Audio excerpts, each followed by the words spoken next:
எல்லாருக்கும் வணக்கம் நண்பர்களே. இன்னைக்கு நம்முடைய பதிவில் எதை பற்றி பார்க்க போகிறோன்னா, சபரிமலை ஐயப்பனுக்கு பார்த்திங்கன்னா மார்கழி மாதம் தொடங்கி தற்போது வரையும் பார்த்திங்கன்னா ஐயப்பன் கோவிலில் பக்தர்களுடைய எண்ணிக்கை குறையாமல் இருக்குது.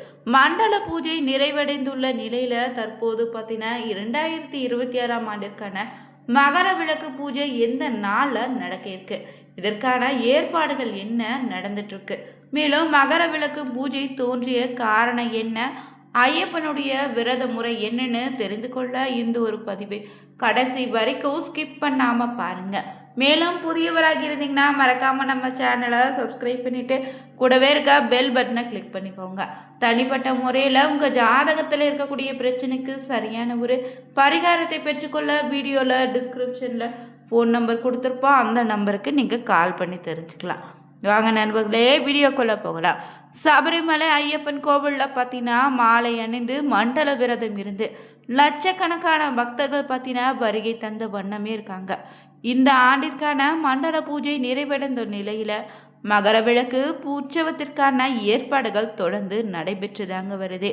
சபரிமலையில் மகர விளக்கு உற்சவம் நடைபெற இன்னுமே பார்த்தீங்கன்னா 10 நாட்கள் மட்டும்தாங்க மீதி இருக்குது. இந்த சாமி தரிசனம் செய்வதற்காக சபரிமலைக்கு வரக்கூடிய பக்தர்கள் எண்ணிக்கையும் பார்த்தீங்கன்னா நாளுக்கு நாள் அதிகமாயிட்டே இருக்கான். இந்த நிலையில் சபரிமலையில் இந்த ஆண்டுக்கான மகர ஜோதி தரிசனம் எந்த நாளாக நடைபெற இருக்குதுன்னு தான் இந்த பதிவில் நம்ம பார்க்க போகிறோம். இந்த ஆண்டு மண்டல பூஜைக்காக 2025ஆம் ஆண்டு நவம்பர் 16ஆம் தேதியன்று மாலை திறக்கப்பட்டு 27ஆம் தேதி டிசம்பர் 27ஆம் தேதி வரையுமே பூஜை நடைபெற்றிருக்கு. மண்டல பூஜைக்கு பிறகு வழக்கமான பூஜைகளும் கோவிலில் நடத்திருக்காங்க. ஹரிவரசனம் பாடப்பட்டு இரவு 11 மணிக்கு கோவிலுடைய நடையும் அடைக்கப்பட்டிருக்குங்க. மீண்டும் மகர விளக்கு உற்சவத்திற்காக டிசம்பர் 30ஆம் தேதியன்று மாலை 5 மணிக்கு மீண்டும் சபரிமலை கோவில் திறக்கப்பட்டிருக்கு. சூரிய பகவானும் மகர ராசியில் பயணிக்க துவங்கக்கூடிய தை மாதத்தில் முதல் நாள் தாங்க. மகர மாதம் துவங்கும் நாளையே நாம் மகர சங்கராந்தியாக கொண்டாடக்கூடிய ஒரு விழாவாக நம்ம நடத்தி வரோம். அதன்படி இந்த ஆண்டு ஜனவரி 15ஆம் தேதி தான் தைப்பொங்கல் பண்டிகை, அதாவது மகர மாதத்தின் முதல் நாள் கொண்டாடப்பட இருக்கு. இதனால் மகர விளக்கு உற்சவம் ஜனவரி 14ஆம் தேதியா இல்லை 15ஆம் தேதியான குழப்பம் பார்த்தீங்கன்னா பலருக்கு இருக்குது. இதற்கு சபரிமலை ஐயப்பன் கோவிலில் நிர்வாகம் சார்பாக பார்த்தீங்கன்னா ஒரு விளக்கத்தை அளித்திருக்காங்க. அது என்னன்னு பார்த்தீங்கன்னா 14ஆம் தேதியன்று மாலையே மகர மாதம் துவங்கி விடுது. மகர ஜோதி தரிசனம் மாலை 6 மணிக்கு பிறகே நடைபெறணும் என்பதால் 14ஆம் தேதியன்று மகர விளக்கு உற்சவம் நடைபெற இருப்பதாகவும் தமிழ் பஞ்சாங்க முறைப்படி காலை சூரிய உதயத்தை கணக்கிட்டு இந்த நாளை கணக்கிடப்படுவதால் ஜனவரி 15ஆம் தேதியே பொங்கல் திருநாளாக கொண்டாடப்பட இருக்கதாகவும் சொல்லியிருக்காங்க. இந்த ஆண்டு பொங்கல் பண்டிகைக்கு முந்தைய நாளே பார்த்தீங்கன்னா மகர விளக்கு உற்சவம் நடைபெற இருக்குங்க. ஜனவரி 12ஆம் தேதி என்று பார்த்தீங்கன்னா மகர விளக்கு உற்சவத்திற்காக சுவாமி ஐயப்பனுக்காக அணிவிக்கக்கூடிய திருவாபரணங்கள் அனைத்துமே பார்த்தீங்கன்னா பெட்டி ஊர்வலமாக பந்தல அரண்மனையிலிருந்து புறப்படுமா. வேத மந்திரங்கள் முழங்க பாரம்பரிய இசைக்கருவிகள் இசைக்க கருடன் வனத்தில் காவலாக வர தலை சுமையாக 83 கிலோமீட்டர் சபரிமலை சன்னிதானத்திற்கு திருபரண பெட்டி ஊர்வலமாக எடுத்து வரப்பட இருக்குங்க. ஆயிரக்கணக்கான மக்கள் திருவரண பெட்டிக்கு மாலை அணிவித்தும் பூஜைகள் வழிபாடுகள் செய்வது இங்கு வழக்கமாக இருக்கு. மேலும் பந்தல் அரண்மனையில் ராஜ குடும்பத்தினரால் பாதுகாக்கப்படக்கூடிய சுவாமி ஐயப்பனுடைய சிறு வயதில் அணிந்ததாக சொல்லக்கூடிய தங்கம் வைரத்தாலான திருவாபரணங்கள் சபரிமலை சன்னிதானத்துக்கு மகர விளக்கு உற்சவத்தன்று கொண்டு வரப்படுதுங்க. திருவாபரண பெட்டி சன்னிதானத்தை அடைந்ததுமே பார்த்தீங்கன்னா அதில் உள்ள ஆபரணங்கள் சாமி ஐயப்பனுக்காக அணிவிக்கப்படும். தீபாராதனை காட்டி பூஜைகளும் நடத்துவாங்க. சன்னிதானத்தில் தீபாராதனை காட்டப்பட்ட சில நிமிடங்களையே பார்த்தீங்கன்னா பொன்னம்பலமேட்டில் மகர ஜோதி தரிசனத்தையும் நடத்துகிறாங்க. இந்த ஆண்டு முழுவதுமே தவக்கோலத்தில் காட்சி தரும் சுவாமி ஐயப்பன் மகர விளக்கு உற்சவத்தன்று தான் பொன்னம்பலமேட்டில் ஜோதி வடிவமாக காட்சி தருவதாக ஐதீகமாக சொல்கிறாங்க. இதனால் லட்சக்கணக்கான பக்தர்கள் மகர ஜோதியை தரிசிக்க சபரிமலையில் கூடுவது வழக்கங்க. இந்த மகர ஜோதி உற்சவத்திற்கு பிறகுதான் சபரிமலை ஐயப்பன் கோவில் 20ஆம் தேதி வரை திறந்திருக்கும். ஜனவரி 19ஆம் தேதியன்று இரவு வரை பக்தர்கள் சாமி தரிசனம் செய்ய அனுமதிக்கப்படுவாங்க.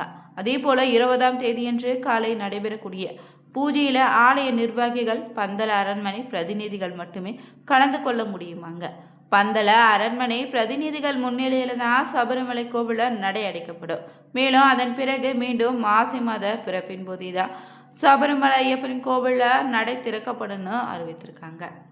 மலைக்கு எதிரே இருக்கக்கூடிய கொசும்பம்பா எனக்கூடிய ஊரில் தான், இந்த ஊருக்கு அருகிலே இருக்கக்கூடிய பொன்னம்பலமேடு மலைப்பகுதியில் தான் மகர ஜோதி காட்டப்படுதுங்க. மகர ஜோதி நேரத்தில் இங்குள்ள பெரிய மேடையின் மீது கற்பூரங்கள் கொளுத்தப்படுது.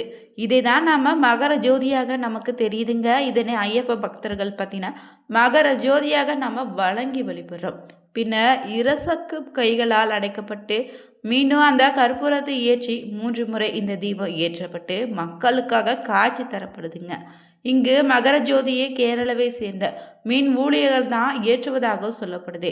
இந்த பொன்னம்பலமேட்டிற்கு அருகில தான் கொச்சம்பம்பா மின்னூற்று நிலையம் இருக்கு. இங்குள்ள அணையில இருந்து நீர் மின்சாரம் தயாரிக்கப்பட்டு கேரள மக்கள் பயன்பட்டு அனுபவித்து வராங்க. இந்த வழியாக பொன்னம்பலமேட்டிற்கு செல்ல முடியும். இந்த பகுதி கேரளா வனத்துறையும் கேரளா காவல்துறையினுடைய வசம் இருக்குங்க. அதனால் அந்நியர்கள் யாரோ இந்த பகுதிக்கு செல்ல முடியாது. இந்த மகர ஜோதி ஏற்றுவதற்காக கேரளா இந்து அறநிலையத்துறை அமைச்சகமும் ஒப்புக்கொண்டிருக்கு. சபரிமலை செல்ல விருப்பமுடையவங்க கார்த்திகை மாதம் முதல் நாளே இல்லைன்னா 19ஆம் தேதிக்குள்ள ஒரு நாள மாலை அணிந்துக்கோங்க. கார்த்திகை மாதம் முதல் நாள் மாலை அணிந்தா நாள் பார்க்க வேண்டியதில்லைன்னு சொல்லுவாங்க. அதற்கு பின் அணியக்கூடியவர்களாக இருந்தீங்கன்னா நல்ல நாள் பார்த்து மாலை அணிந்துக்கணும். எப்படி இருந்தாலும் குறைந்தது 41 நாட்கள் விரதம் இருக்க வேண்டுங்க.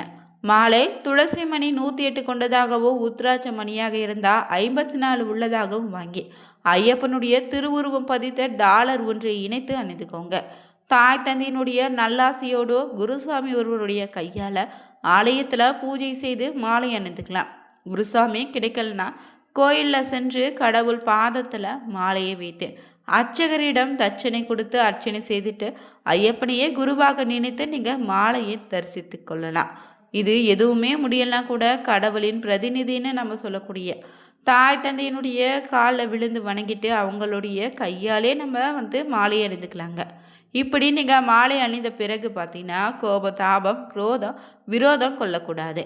அண்டே அயலாரோடு விரதம் மறந்து சிநேகம் பாராட்டி பணிவோடு பழகணும். இயற்கையினுடைய படைப்புகள் எல்லாவற்றையுமே இறைவனுடைய சொரூபமாக நீங்கள் பார்க்க தொடங்கணும். காலையில் சூரிய உதயத்துக்கு முன்போ மாலையில் குளிர்ந்த நீரில் நீராடி கோவில்களிலோ இல்லைன்னா வீடுகளையும் ஐயப்பனை மனதார நினைத்து சரணங்களை சொல்லி வழிபட வேண்டுங்க. கருப்பு நீலம் காவி பச்சை நிற வேட்டிதா சட்டை அணியணும். பிரம்மச்சாரிய விரதத்தை இந்த நேரத்தில் முழுமையாக கடைபிடிக்கணும். மாலையை எக்காரணம் கொண்டோ கலற்றாதீங்க. அதே போல் ராத்த சம்பந்தம் உள்ளவங்களுடைய மரணம் ஏற்படுகையில் குருசாமியிடம் சென்று மாலையை கலைச்சிய பிறகு துக்கத்தில் கலந்துக்கோங்க. ஏதாவது ஒரு காரணத்தால் மாலையை பற்றின கலற்ற வேண்டிய சூழ்நிலை ஏற்பட்டால் அந்த ஆண்டு சபரிமலைக்கு செல்லக்கூடாது. அதே போல் பார்த்திங்கன்னா இந்த நேரத்தில் மது மாமிசம் புகைப்பிடித்தலை தவிர்க்கணும். மாலை அணிந்த பக்தர்களுடைய வீட்டில் சாப்பிடலாம். மற்றவங்க வீட்டில் பார்த்தீங்கன்னா பால் பழம் சாப்பிடுங்க. வீட்டு பெண்கள் பார்த்தீங்கன்னா மாலை அணிந்த காலத்தில் பார்த்தீங்கன்னா குறிப்பிட்ட நாட்கள் கழித்த பிறகு அவங்க சமைத்த உணவை நீங்கள் சாப்பிடலாம். அதே போல் காலணிகளை இந்த நேரத்தில் பயன்படுத்தக்கூடாது. கன்னிச்சாமிகள் தங்களுடைய வசதிக்கேற்ப வீடுகளில் பூஜைகளை நடத்தி ஐயப்பனுக்காக நீங்கள் ஏழைகளுக்கு அன்னதானம் கூட செய்யலாம். எதிர்ப்படும் ஐயப்ப பக்தர்களை நீங்கள் இந்த நேரத்தில் பெண்களை மாளிகைபுரத்து அம்மனாகவோ கருதி பழக வேண்டும். மற்றவங்களிடம் நீங்கள் இந்த நேரத்தில் பேசும்போது சாமி சரணன் தொடங்கி விடைபெறும்போது சாமிய சரணன்னு சொல்லி தாங்க விடைபெறணும். இருமுடி கட்டு பூஜையை வீட்டிலோ இல்லைன்னா குருசாமி இடத்திலோ கோவில்களில் வைத்து நடத்திக்கலாம். அதே போல் சபரிமலை பயணம் புறப்படுகையில் யாரிடமும் போய் வருகிறேன்னு சொல்லக்கூடாது. பம்பை நதியில் நீராடும்போது மறைந்த உங்களுடைய முன்னோர்களுடைய நினைத்து அவங்களுக்கு ஈம கடன்களை செய்து நீராட வேண்டும். அதே போல் யாத்திரை முடிந்து வீடு திரும்பியதுமே ஐயப்பனுடைய அருள் பிரசாதத்தை கட்டினே தலையில் ஏந்தியபடியே வீட்டு வாயில் படியில் விடலை தேங்காய் உடைத்து வீட்டுக்குள்ளே நுழைய வேண்டுங்க. வீட்டில் பூஜை செய்து கட்டினை பிரித்து பிரசாதங்களை நீங்கள் விநியோகம் செய்யலாம். இந்த முறையை பின்பற்றி ஐயப்பனுக்காக விரதம் இருந்து மாலை அணிந்து சென்றாலே நிச்சயம் ஐயப்பனர்களால் உங்கள் வாழ்க்கையில் பல நல்ல மாற்றத்தை நீங்கள் உணரலாங்க. வீடியோ பிடிச்சிருந்தா லைக் பண்ணுங்கள், ஷேர் பண்ணுங்கள், கமெண்ட் பண்ணுங்கள். மறக்காமல் சேனலை சப்ஸ்கிரைப்